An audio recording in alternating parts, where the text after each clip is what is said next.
તો જય માતાજી મિત્રો, ફરી પાછા આવી ગયા છીએ સવારના પોરમાં વિશુભાઈ ડોન હારે આઈટીઆઈમાં થતા ધજાગરા દેખાડવા માટે. આ કેમ કે અહીંયા ઈદ થાય છે. તો આજે સરે રાહુલ ગાંધી પાસેથી ઇન્સ્પિરેશન લઈને આજે આપણને ટાસ્ક આપી દીધો હતો કે એક બાજુથી આલુ નીકળીને બીજી બાજુ સોનું નીકળે એ મશીન બનાવવાની છે. ऐसी मशीन लगाऊंगा, इस साइड से आलू घुसेगा, उस साइड से सोना निकलेगा. તો હવે જોઈએ આગળ શું થાય છે. અમે તો પકડપાના લઈને લાગી પડ્યા હતા.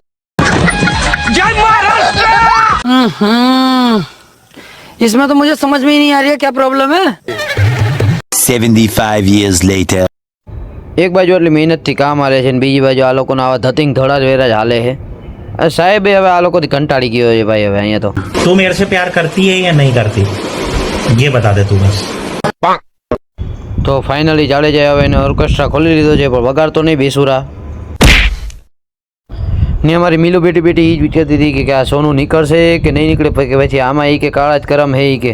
પછી તો એને થાને જ લીધું હતું કે હવે તો હું કરી अभी ठीक करके देता हूँ. हाँ ठीक.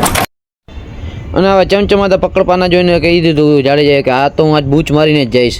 देखो देखो दरिंदगी चेहरे से टपकती है, नंबर 1 का कमीना है. અને આ સાગર દલાલ ચોર ગઠિયો જો પકડપાના બૂચ માર્યા. ઓ સાહેબ આ બૂચ માર્યા જો. बंद करो हाथ जोड़ के मैं मोदी साहब से गुजारिश करता हूँ.